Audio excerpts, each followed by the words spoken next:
Firstly, I'd like to acknowledge the partners and funding bodies for this project to date. Amgueddfa Cymru, National Museum Wales, has worked in partnership with Dyfed Archaeological Trust and Cadw to make this project happen. In developing a strong engagement and community strand to the project, we partnered with Pembrokeshire College and Planed, ensuring this project has strong Pembrokeshire roots and relevance. I'd like to acknowledge the support of the National Lottery Heritage Fund in Wales, who've provided significant grant funding to enable this project to happen. I'm also very grateful to the Headley Trust, who've provided a significant grant award towards our being able to acquire the artefacts from this site as a treasure group for the National Collection. I'd particularly like to thank Ken Murphy of Dyfed Archaeological Trust and his staff for all their work, and a number of the slides that I'm using tonight are their outputs. So the story begins then in February 2018, when metal detectorist Mike Smith reported a stunning group of chariot fittings decorated with red glass inserts in the Celtic art style as a possible treasure find. They date to the 1st century AD, and they were made and used just before or around the time of the invasion of Western Britain by the Roman army. So here in the center slide is Mike, the finder, and to either side you can see photographs he took and first sent to me in an email message. The Treasure Act 1996, introduced during the late 1990s, involved a much more precise legal definition of treasure and a new reporting process. Coroners judge whether reported finds are legally treasure, while archaeological curators at Amgueddfa Cymru provide advice and reports to coroners on treasure finds in Wales. Since 1996, over 580 cases of treasure have been reported here. This year to date, we've had 55 treasure cases reported, the highest annual number ever for Wales. This map shows that treasure has been found all over Wales, but that some counties are busier than others. The size of the dots relates to overall numbers of cases in each county. So the bigger the dot, the more cases reported. So you can see that counties like the Vale of Glamorgan and Monmouthshire are treasure hotspots in the south. Pembrokeshire is busy in the west, while Wrexham and increasingly Flintshire have significant numbers of treasure finds in the northeast. This is a growing and important cultural resource for Wales, with museums across Wales now acquiring many treasure items, providing abundant new stories about our archaeological pasts. One of my responsibilities is to report on prehistoric treasure finds for coroners, making recommendations as to whether finds are legally treasure. So in March 2018, I met with Mike and visited the site of the find spot. As his group of reported chariot fittings represented one of the most important groups of Celtic art from Wales, and the first from Pembrokeshire, I was particularly keen to investigate the find spot more closely. Firstly, it was important to assess if more artifacts might potentially remain in the ground as additional potential treasure items. And secondly, it was important to try to understand why and how they were buried here. During this visit, we re-identified and marked the exact place of the find together. In the immediate vicinity of the find, a previously unknown Iron Age promontory fort was also identified, with 3 lines of ramparts surviving. Here are some photographs of the 3 lines of upstanding ramparts of the fort, with their still traceable external ditches. To give you some scale, here at top left is curator Mark Lewis at the bottom of a ditch, and volunteer Adele at the top of one of the rampart banks. It's still around 4 meters high from base to top. Given the significance of the find, located close to an impressive upstanding archaeological monument, Amgueddfa Cymru also commissioned Dr. Tim Young of GeoArc to undertake a small geophysical survey over the immediate find spot to see if any linked archaeology survived buried here. At the bottom center of this slide, you can see Tim taking readings with the magnetometer. When Tim accessed the LiDAR survey coverage of the area, the shape of the three ramparts cutting off a promontory were clearly indicated. The promontory was defined on two sides by steep-sided valleys with converging stream beds at their base. Here on the left, you can see Tim's geophysics survey plot as accurately superimposed over the LiDAR plot. This survey clearly showed further ditches and additional circular monuments to the west of the visible fort and in the area of the find spot. When we looked at the detail, we could see that the chariot finds had been made in the middle of an apparently circular ditched monument, which was itself at the centre of a rectangular enclosure, seemingly added as a late addition to an elaborated fort entrance.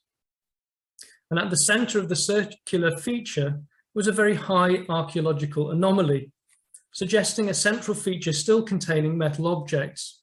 This provided really strong evidence that the original burial context for the chariot fittings survived and needed to be explored further. So in June 2018, we were able to fund and undertake a week of preliminary excavation to have a look at this central feature as part of an ongoing treasure case. The work was carried out by Amgueddfa Cymru and PAS Cymru staff, working in partnership with staff from Dyfed Archaeological Trust. We opened up a central area over the entire central feature, also extending a narrow trench to have a look at the ring ditch and the outer rectangular enclosure ditch. The landowner was very supportive of the work going on.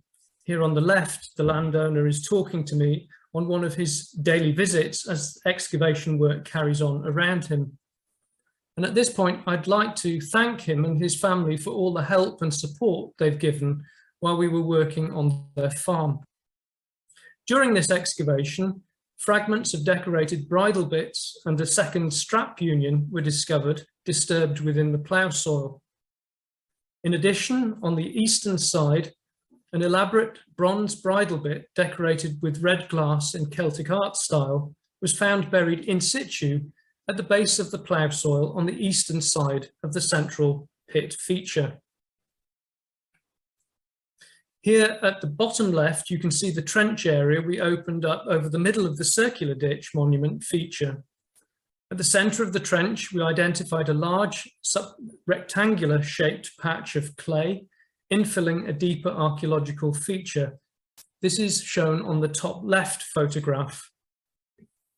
We initially quarter-sectioned this clay layer, excavating down into the pit feature. What we revealed on the western side of the pit were the tops of two curved iron wheel tyres on an east-west alignment and running in parallel with each other. You can see these on the right-hand side. In other words, we realised that we'd discovered a chariot burial where the chariot had been buried whole and upright with the wheels still attached to the axle. As the chariot wheels were potentially large and buried deep, it became clear that this exceptional discovery could not be excavated in a rush. Mark Lewis, a conservator and expert in the care and treatment of ancient ironwork, advised that the iron was both fragile and now unstable, but could be temporarily restabilised by reburying with sieved soil over the tyres. We were also fortunate that Kate Roberts, Chief Inspector at CADU, was able to visit the site to inspect the find while it was uncovered. And it was decided that the best course of action would be to carefully cover the site, to protect it, and then to return to excavate the grave when more time and funding had been made available. This slide shows the group of metal detector finds with the artifacts discovered during the 2018 excavation.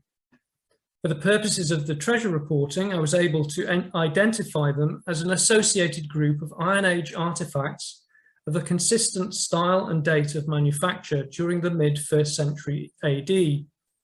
In other words, this was a prehistoric metal artifact association which satisfied the legal definition of treasure. They were accordingly declared treasure at the end of January 2019, later acquired in December 2019 for the National Collection.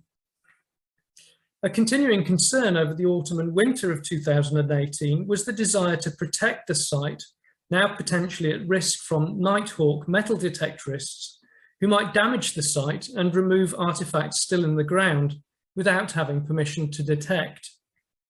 With this in mind, Cadw scheduled the fort and find spot to protect it by law, and we were not able to release any information to the public about the site until after the archaeology had been fully explored. We also worked with Dyfed Powys Police and the landowners to make sure that the ongoing threat was being monitored. So the pressure was now on to form a funded plan and partnership, enabling the grave to be excavated and the remaining artifacts to be safely lifted before they decayed in the ground or were robbed. It was agreed that spring was the earliest possible time for an excavation. The partnership was set up with both Amgueddfa Cymru and Cadw contributing significant resources to the project. However, further financial support was needed to make this happen, so we applied to the National Lottery Heritage Fund in Wales, and in February 2019, we were told we'd been successful. In our funding application, we said we wanted to work through partnership with other organisations, developing opportunities for participation, volunteering and community engagement. The excavation team would include a mix of Dyfed Archaeological Trust experienced volunteers, PhD students of archaeology from Cardiff University, and a team of young student volunteers from Pembrokeshire College. In particular, we wanted to work with young people interested in their heritage to offer them genuine opportunities to be involved with a major archaeological discovery on their doorstep, to be part of the team, to learn new skills and to create film and archive footage, which would become part of the national collection and would be core to presenting the project in years to come. In March and early April 2019, we undertook 5 weeks of excavation and survey at the site. Dyfed Archaeological Trust provided the excavation lead, while Amgueddfa Cymru was charged with the safe lifting of the grave artefacts and was responsible for the treasure reporting of this find. During the excavation, we had a night security guard stationed on site to ensure that the excavation was not ransacked by Nighthawk detectorists. Here you can see the mini digger carefully removing the upper topsoil over the area of the grave, with Ken Murphy supervising this work. We decided to open an area of around 14 by 14 metres to completely uncover the circular ring ditch. We immediately found fragments of artefacts within the plough soil, including more fragments of the second strap union and missing fragments of the pair of bridle bits. After 2 days of careful troweling and cleaning of the trench, the greyer fill of the ring ditch was revealed, along with a few discrete archaeological features within and around the circular enclosure. At the bottom right, you can see Fran Murphy from Dyfed Archaeological Trust making a first plan of the trench after the first clean.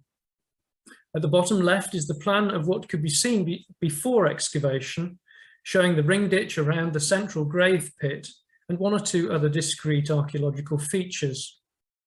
The parallel linear stripes show the lines of the base of plough furrows, which were created during recent farm cultivation. We needed to get some shelter from the worst of the weather over the central Chariot grave pit, so a tunnel shelter was purchased and erected over the site. And I like to think that it looked like our very own wagon placed over this ancient chariot. An important early discovery surviving surprisingly high up in the grave pit was a complete iron sword with a number of further iron and bronze fittings and associated objects. This was located between the wheels over where the box platform of the chariot would once have been. We decided to block lift the sword and adjacent artifacts so they could be x-rayed and excavated in the conservation laboratory at the museum. The sword is a long sword belonging to a late group of swords dating to the 1st centuries BC and AD across southern Britain. Looking at the known distribution of these swords, this is only the second known sword burial from Wales, The only other known sword burial comes from Geliniog Wen on Anglesey, found in 1909. There are also a number of long swords of this type from the Sacred Lake deposit at Llincerrig Bach, also from Anglesey, found during the Second World War. So this sword in the burial was really significant, serving further to emphasize the exceptional nature of the find. Here you can see the sword lifting process undertaken under the joint care of Louise Mumford, our archaeological conservator, and Mark Lewis, doubling as conservator and curator on site. Once photography and planning of the sword had been completed, the soil around the sword was defined and undercut in preparation for lifting. The sword was covered in cling film and then made rigid by covering with plaster of Paris bandages. Boards were placed under the sword's soil block, and then the block was secured onto a baseboard and made as airtight as possible so the whole block could be lifted off-site and transported safely back to the museum. I'd like to pay tribute to the dedication, skill and continuous ongoing support provided by Louise and Mark throughout the excavation and post-excavation stages of this project. This central photograph shows the team working to complete the excavation of the ring ditch around the chariot burial. The team of 9 or 10 people on site at any one time comprised 5 or 6 experienced volunteers working with Dyfed Archaeological Trust and Amgueddfa Cymru staff. The Dyfed Trust has an active group of local volunteers working with them on projects all the time. And we were able to also include 3 PhD students from Cardiff University, Mike, Tiffany and Adele, who had all worked on the site with us in 2018. I cannot emphasize enough the dedication and invaluable contributions made by these volunteers, and they were a real joy to work with. Our student volunteers from Pembrokeshire College were also with us for some of the excavation, filming and interviewing as discoveries were being made, while also helping with the excavation beside the rest of the team. At times, we also had a TV crew on site, taking footage for a future intended documentary programme about the project, so the students were also able to give interviews on their work and thoughts as the work was ongoing. I'd like to thank them as budding archaeologists, historians and journalists for their contributions to the project. They really asked the questions which we might otherwise miss or not think about, giving their thoughts afresh on what doing archaeology is like. Within the grave area, and after the sword had been removed, the main archaeological features surviving were 2 deep and narrow slots cut into the subsoil and rock, into which the wheels of the chariot had been placed. Here at top left, you can see careful excavation of the soil from the slots by Mark and Jude. In the middle, on the right, you can see section drawings of the tyres showing how they had broken and fallen in on themselves after the wooden parts of the wheels had rotted away. Our thinking is that the chariot was placed whole in the grave. If so, it must have remained partially upstanding above the ground level, but we think that a soil mound was probably built over the grave to create an upstanding circular monument near the fort.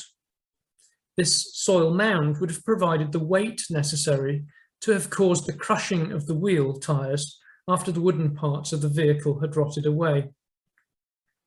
Remarkably, what also survived in the tyre slots were the fragile remains of the wheel fittings linked with the wheel hubs and axles, here shown in the right-hand slide. The remains of copper alloy circular bands called nave hoops were also found to each side of the iron tyres. These once covered the wooden wheel hubs on each side of the wheel. Also discovered were 2 identical lynch pins, one on each outer wheel side, as they would have originally been located to prevent the wheels falling off the chariot axle. These very fragile fittings were lifted in soil blocks to enable their X-raying, excavation and study in the lab. Here then on the left is the plan of the sub-rectangular central grave pit, showing the 2 deep wheel slots on the western side, with the sword located between the wheels and where the chariot platform would once have been. No skeleton burial survived in the grave, but I'll come back to discussing the probable burial location later. The chariot pole and yoke of the chariot would once have been on the eastern side of the pit, but no trace of soil stains survived to show their location.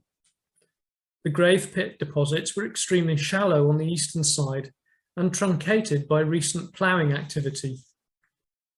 There was no surviving evidence to suggest that the chariot ponies were buried with the chariot and burial in the grave. In 1946, Sir Cyril Fox, then director of the National Museum of Wales, was the first archaeologist to draw a reconstruction of what a British Iron Age chariot looked like, based upon the chariot fittings discovered at Llancerrig Bach on Anglesey, here shown at bottom centre. Replicas of chariots have also been made based upon more recent chariot burial finds made in East Yorkshire and Scotland. Here at top right, you can see the British Museum's chariot reconstruction based on an example from Wetwang Slack in East Yorkshire, excavated around 20 years ago. I hope these reconstructions give you an idea of the structure of chariots to compare with what we were finding. On the left of this slide is the final excavation plan for the burial monument, with the east-west aligned burial pit at the centre of a ring ditch. The relatively shallow depth of the gully suggests its fill would not have been sufficient on its own to create the entire mound material over the grave, suggesting that additional soil deposits were derived from a little further afield. At the very end of the excavation, a southeast facing entrance to the ring ditch was defined, some 2.5 metres wide. Precisely blocking the entrance to the enclosure were two elongated pits, thought to be inhumation graves. On the right-hand side, you can see the monument at the end of the excavation in different light conditions. The promontory fort is in the woodland to the rear of the bottom photograph to the east. One of the benefits of undertaking the fieldwork in early spring was also that it was possible to undertake a contour survey of the promontory fort while the ground vegetation within this wooded area was minimal. You can see the 3 lines of upstanding ramparts. The area enclosed by the ramparts is approaching 3/4 hectare. Breaks in the ramparts on the northwestern circuits are probably modern. The 2 inner ramparts are tightly spaced with ditches in front, but the outer rampart is more widely spaced and sinuous. Its outer ditch has been completely levelled within an unwooded field under present cultivation and pasture. The entrance to the fort was approached from the southwest and along the top and edge of the stream cliff. We know very little yet for sure about the occupation of the interior or the dated development of the fort.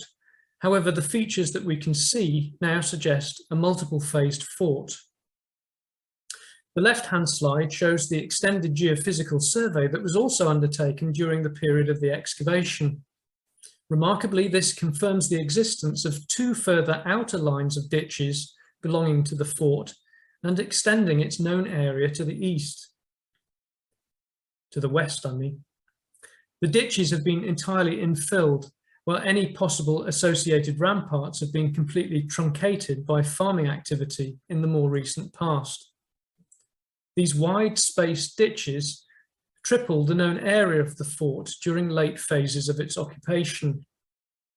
Our chariot burial monument is located beside the entranceway, approaching the fort from the southwest. We were able to open 2 sections through the entrance ditch and the 4th ditch during the excavation. These indicated substantial ditches 2 meters deep and over 4 meters wide at the surface, representing a significant investment of community effort to dig and to maintain. Mid and upper fills yielded a small amount of late Roman pottery, while in the entrance ditch elaboration, 2 Roman vessel fragments of later 1st century AD date were found in association with blacksmithing slag residues. These are broadly contemporary with the chariot burial, and beg some interesting questions about whether indicating Iron Age occupation or perhaps tentative evidence for a possible Roman military presence. At this point, I'd like to offer some comments about the dating and significances of the chariot fittings and grave artifacts. Stylistically, they're late, decorated with a combination of what is known as Style 5 and Style 6 decorative motifs in the late Latin art style, confidently dating them to the 1st century AD and dating the chariot burial itself. This is the large horse brooch at the top left. In his 1952 paper, it was Sir Cyril Fox who suggested that large horse brooches may have been attached to a horse blanket covering one of the ponies. Interestingly, our single example was located approximately 1.4 meters behind the large terret, suggesting a method of attachment between and to the rear end of the pony pair as a single fitting rather than one of a pair. The two legs are on separate hinges and would have moved with the ponies. In form, the piece resembles a pony face with legs, and this was a deliberate matching of the decoration to the intended use for equine display. It's decorated with red glass insets of distinctive Iron Age technology. A close published parallel from Britain, as shown at the bottom left, comes from the Polden Hill hoard in Somerset. This hoard is dated to around AD 50 to 70, suggesting a similar date of manufacture is also likely for our brooch. At the top centre is the large decorated terret or rain guide. This would have been located centrally on the chariot yoke, and the reins for the two ponies would have gone through this central ring. This flat ring type with impressed red glass decoration is one of the largest and most elaborate known from Britain. In Wales, the nearest parallel, shown here at the bottom centre, comes from the Lesagarth Pentyrch hoard near Cardiff, which is also thought to be dated to the early to mid 1st century AD. At the top right is one of the two decorated harness mounts called a strap union. It is of a known type with a large decorated flat plate surface and with 4 projecting lobes. In decorative terms, these also exhibit style 5 and 6 Latin art motifs and are dated through other hoard associations to the 1st century AD. At the bottom left are 2 further examples in the National Collection from Archtwen, Neath Port Talbot, and Maindy Camp Hillfort, Rhondda and Taf. This slide shows the relative locations of the horse brooch, terret, and the in situ bridle bit found on the eastern side of the grave pit. The terret is located where the yoke would once have intersected with the front of the chariot pole. The horse brooch is consistent with the back end and centre of where the ponies once were, while the bridle bit was placed near the front of where one of the ponies would once have been located. The central links of this bridle bit would have gone in the pony's mouth, and the leather reins would have attached to the side rings. This is a 2-link bit with elaborate links and decorated terminals. Similar examples are found in large numbers in the Polden Hill hoard in Somerset. On typological and stylistic grounds, this bridle bit is also of 1st century AD date. Here then is the combined group of bronze and glass fittings, and 2 points are worth highlighting here. Firstly, that these fittings form an elaborate and chronologically coherent set. Secondly, their date of manufacture during the 1st century AD marks out this chariot burial as significantly later and younger than all the other known chariot burials in southern Scotland and Yorkshire, which span from the 5th to early 2nd centuries BC.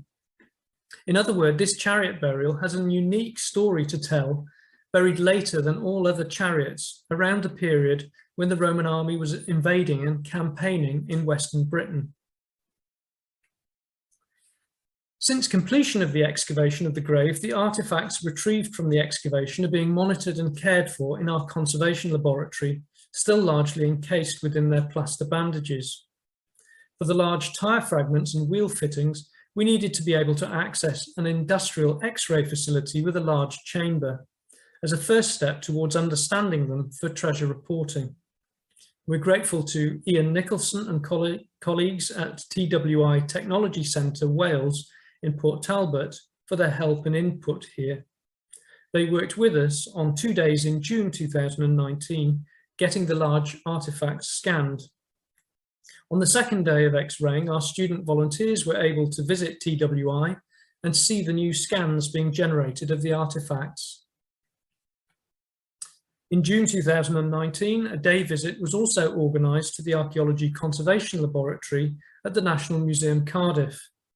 So our student volunteers could come and see the conservation care processes and stabilisation work now being undertaken on the artefacts. On this day, we also released the story of the discovery to the press and media. So the students were involved with giving TV and radio interviews on the day. In November 2019, the student volunteers presented their film relating to their experience of the excavation for the first time at the Pembrokeshire Archaeology Day held in Pembrokeshire College. Over 200 people attended this event and the film was very well received. This is an X-ray scan showing one of the pair of elaborate and curved lynch pins with a ring-shaped head.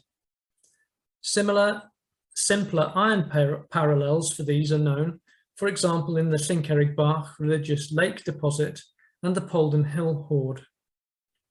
Our large matching pair have iron shanks with copper alloy ring heads and base caps. The outline of a distorted copper alloy nave hoop is also visible as an outer squashed ellipse, while an unexpected discovery was the survival of an inner iron axle ring, shown here as a dark inner circular outline on this X-ray. 4 of these were discovered, 2 on each wheel, and these importantly provide us with evidence for the diameter of the wooden chariot axle. X-rays of 2 corroded iron lumps discovered between the 2 wheel pits and slumping into the upper fill of the south wheel slot showed we also had a linked ring pair and a pair of oval rings. The linked ring pair may have been a component of the chariot, but we still need to investigate this further. The 2 oval iron rings, around 5 to 6 centimetres in size, may once have been a pair of simple lateral turrets, for some reason placed near the burial rather than as originally located on the yoke.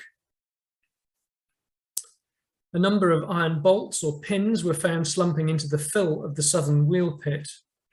These have mineralised wood adhering to them, indicating they probably once secured pieces of wood from the chariot platform structure together. On the left, you can see an X-ray plate of the hilt end of the sword from the grave. We now know that the handle was originally made of 3 segments of horn placed around the iron tang to form a handle grip. On this X-ray, you may be able to see the horizontal lines marking the edges of the 3 horn segments, where iron corrosion products formed at the joins. Louise has also revealed mineralised wood surviving on the lower surface of the sword, suggesting it was buried in a wooden scabbard. At the upper blade end of the swords were fragments of a pair of sword belt rings of copper alloy, one of which can be seen on the right-hand slide. Towards the tip of the sword blade were 2 corroded iron lumps, which when X-rayed show as 3 tapering socketed objects. At least 2 of these are probably the butt ends of spears called ferrules. Running parallel with the sword blade, 4 small iron corroded lumps were found extending in a line from the ferrules. When X-rayed, they proved to be spirally bound iron strips, once bound around a circular section wooden core, now showing as mineralised wood. We think these are decorative fittings for a wooden spear shaft placed in the grave.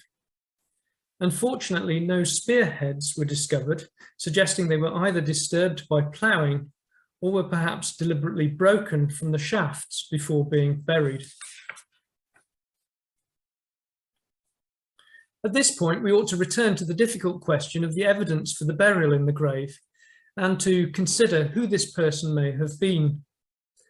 Unfortunately, in this acidic soil, no human bone has survived, which is so frustrating for us in wanting to tell the full story of this chariot burial and to make inferences about who this exceptional person may have been during the 1st century AD.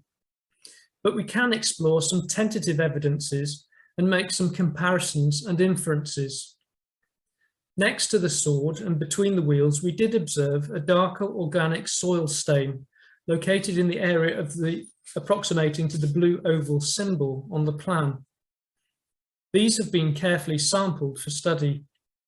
Recent analyses have now confirmed raised concentrations of both phosphate and manganese in this localized area, which is consistent with a chemical trace for a body here beside the sword and spears.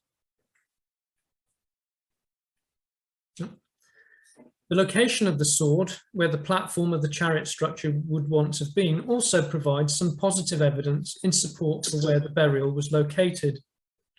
Elsewhere, where chariot burials have been excavated in more alkaline soils, where bone does survive, human burials have been found in the location of the chariot platform in front of the wheels, and also sometimes as burials accompanied with swords as grave goods.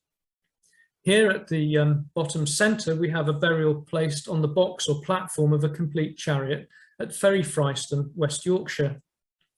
And at the top right, we have a skeleton with sword placed in a grave beside a disassembled chariot from Wetwang Slack in East Yorkshire.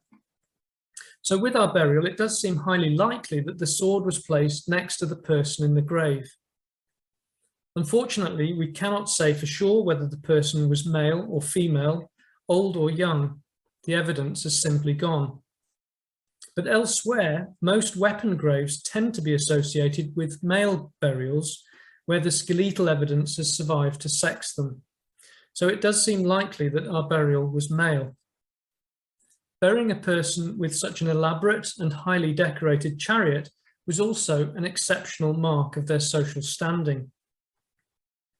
At present, the dating of the burial is being scoped within an AD 50 to 100 date bracket based upon the closest current dating of the artifacts in the grave.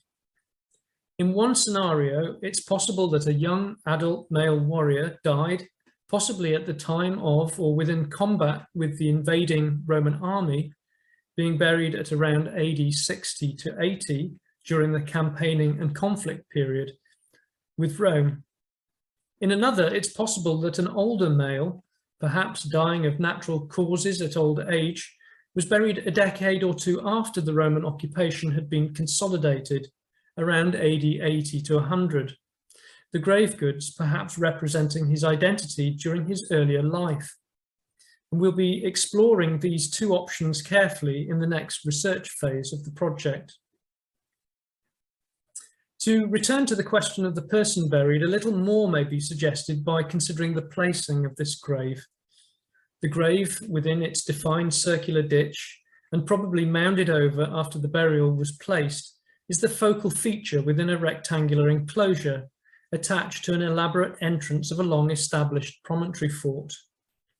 This all has a deliberate and ceremonial feel, as if this person was closely linked with this important defended place.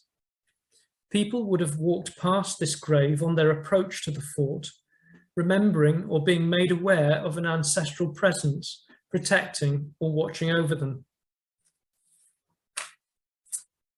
The character of the ring ditch surviving the grave pit, with its southeast facing entrance, is not dissimilar to the shape, size and alignment of an Iron Age roundhouse, although there's certainly no post holes within this ditch to indicate any house structure ever existed here. Soon after the chariot burial was placed, two intercutting graves were deliberately inserted, precisely blocking its entrance. No human bone was found surviving in either. However, one contained grave lining stones, and the features are of a human proportion. In addition, a further probable flexed or crouched burial was found immediately to the northwest of the ring ditch. This entrance blocking must have been a conscious and symbolic act soon after the chariot grave was created. One wonders how these three individuals may have been related or associated with the person in the central grave. On the basis of these observations, we can reasonably suggest that the circular enclosure may have served as a temporary mortuary enclosure, marking out and defining the house of the dead when the burial was laid out on the chariot. In seeking to find some broader parallels for the ceremonial aspects of this exceptional 1st century AD burial, it's perhaps helpful to look at the kinds of structures and sites also appearing elsewhere at the same time. Here on the left-hand side of the slide is the East Anglian site of Thetford Fyson Way. The site was dominated by a central ceremonial enclosure and place of assembly, but it's clear that there are a range of interesting circular burial enclosures and mortuary structures placed within rectangular enclosures around the peripheries and during the middle decades of the 1st century AD. Could it be that similar kinds of burial and mortuary enclosures were also present here in Western Britain? Some further resonance may be found in looking at the ceremonial burial enclosure at Folly Lane in the Oppidum at Verulamium, St Albans, here illustrated on the right-hand side of this slide. A cremation burial was inserted into a central sunken rectangular shaft located at the centre of a rectilinear enclosure during the mid-1st century AD, around AD 55. The burial was then mounded over. Amongst the grave goods, which had been burnt on the pyre with the body, were a rich array of high-status metalwork items, including chariot pieces of both Iron Age and Romanising style. The large horse brooch shown at the bottom right is similar to our example. While certainly not suggesting any direct correlation between the two sites, the layout as a central primary feature within a rectilinear enclosure, the expression of an elite identity making reference to horses and chariots, and the mounding over of a chamber are common and contemporary themes. These perhaps help us to provide wider context and to interpret what we are, for the first time, seeing in Pembrokeshire. As we take this research forward, we shall need to situate this burial, associated with a late phase of occupation of this promontory fort, with the wider regional hill fort and defended settlement record. Equally, this discovery allows us an exceptional window onto the understanding of these West Wales communities and their identities at the time of the invasion by the Roman army. Historically, the Dimitai and Octopitai tribes or subtribal units in West Wales have been seen as more easily pacified than the more aggressive Silures and Ordovicae of southeast and central and northeast Wales. Was this really the case, or does the relatively recent discovery of a Roman fort at Wiston in Pembrokeshire, first constructed around AD 75, suggest instead that these peoples may have been contributing within conflict events, perhaps in the regions of their easterly neighbours and also within their lands, therefore requiring military presences to control and occupy? We still do not know whether there were further Roman military sites in the far west of the county, and possibly linked with sea bases around the Milford Haven estuary or St David's Peninsula. This chariot burial of Iron Age style, associated with a late phase of occupation of a large and complex Iron Age fort, does provide us with some interpretive hooks for reappraising the character and identities of the peoples and communities occupying this Western Peninsula.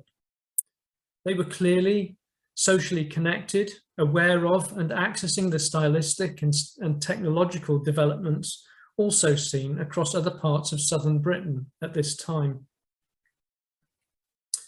The discovery of this new form of mortuary and burial monument also leads us to look afresh at the current known Iron Age burial record in Wales. This is currently relatively sparse but diverse in character. Around 120 burials of different types have been recently synthesised and reviewed in a paper by Oliver Davis at Cardiff University. This begs the question as to whether there are more circular burial monuments, perhaps currently assumed to be Bronze Age or early medieval in date, but in fact containing Iron Age burials. Might there be other forts and defended settlements which may have burials located within or around them? Our extended geophysical survey around the visible promontory fort has revealed additional phases of defences, significantly extending the enclosed area and adding complexity to the fort and its entrance. This has provided the dynamic behind further recent geophysical surveys around the exterior of half a dozen similar fort and defended enclosure sites during 2019 and 2020, the work being conducted by Dyfed Archaeological Trust with CADU funding. In nearly all cases, significant new archaeology has been revealed, including at Walesland Rath and Thornton Rath, here shown. Here you can see additional wide-spaced ditches around the previously known and visible monuments. Clearly, there's merit in doing this more frequently, with the likelihood that further burial monuments still remain to be discovered in the future in these landscape locations.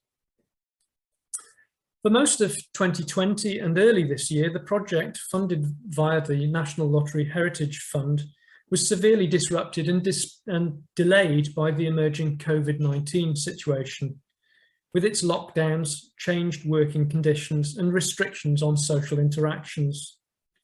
Face-to-face events and meetings with communities were no longer possible as planned, and so we responded by developing more online resources and switching to purchasing resources which would have a continuing positive future benefit to the project. This funded stage of the project ended in October last year, with final reporting to the lottery completed in March this year.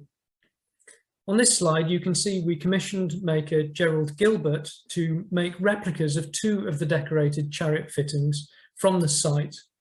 Here at top left and right, you get a sense of how our large turret and decorated strap unions would once have looked. Chariot maker Robert Herford has also made us a replica chariot wheel. As part of the work needed in preparing the excavation towards publication, we commissioned researchers to write first assessments of the finds, samples and environmental evidences retrieved from the site.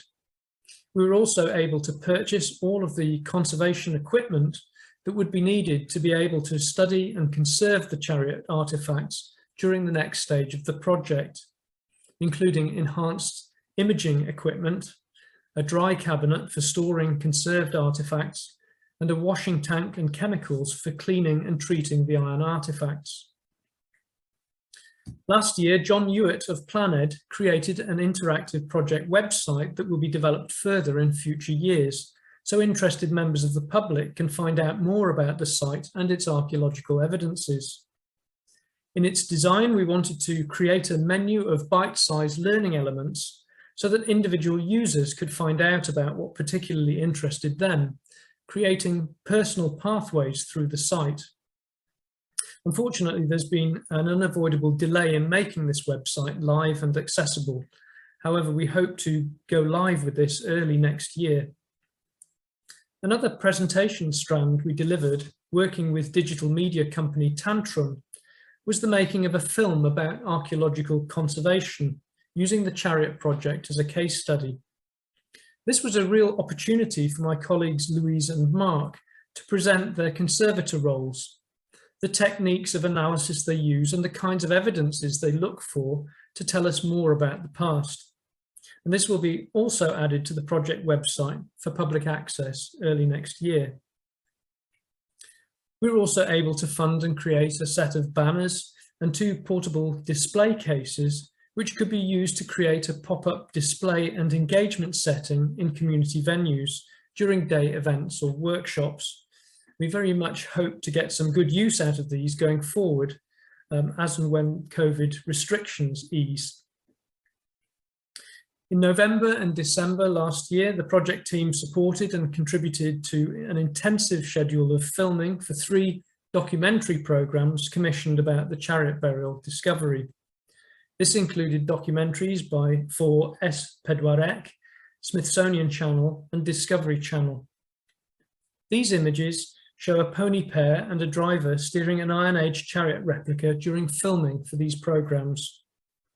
This replica, made by chariot maker Robert Herford, uses chariot fittings based on known South Wales examples. Over the summer and autumn, we've been in recent discussion with Dr. Melanie Giles of the University of Manchester, and have just recently been given the go-ahead to jointly develop an ambitious research funding application to enable the final stage of the project over coming years. Mel is already one of our project academic advisors, so she's already has good knowledge and experience of the project to date, which helps. In the final stage of the project, we want to make and enable a number of things to happen, including public consultation, co-curation, design and creativity, working with Pembrokeshire groups, communities and volunteers. If possible, we'd like to present this discovery first in Pembrokeshire, perhaps at Oriel Park in St David's, and maybe at one or two other locations. We know that we need to undertake a programme of research and conservation analysis and cleaning of the chariot finds to feed new insight into the technology and construction of the chariot. Allied with this, and deploying a craft ethnography approach, it would be wonderful to commission a full-scale chariot replica, recording the techniques and thinking of its makers. This would be an engaging resource for presenting this chariot burial. We need to complete the publication of the site excavations and surveys so that the find can be peer-reviewed, more widely understood and interrogated. And finally, we need to relate our story to the wider cultural context in terms of what it tells us of this Iron Age people on the northwestern fringe of an expanding Roman Empire, but also in terms of vehicles and burials across northwestern Europe during the Iron Age, to ensure its international significance is realised and understood. To do this, in collaboration with Mel, we intend to jointly submit a funding bid to the Arts and Humanities Research Council for a 3.5-year-long project. If successful, this would run from September 2022 to early 2026 and would continue to involve partnership working with our project partners and advisors. This would draw upon Mel's research expertise in this field, her track record and dynamism, and in this slide, I hope you can get a flavour of her interests, projects and outputs.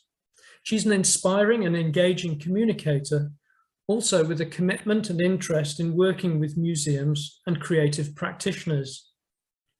It is heartening that during a recent partner and advisor meeting that we hosted just a week or two ago, we received a very positive response from all, with lots of very helpful feedback points to help us frame the strongest possible funding application. To conclude then, we now have our work cut out in seeking to enable all of this to happen for communities in Pembrokeshire, from Wales and across Europe. As Mel neatly puts it, the challenge is to make this project matter on so many different levels. Thank you. I'm happy to try to respond to questions and comments you may have at this point, or if you prefer, you could also email me at the address given here and I'll be happy to reply to you individually after the event. That is adam.gwilt@museumwales.ac.uk.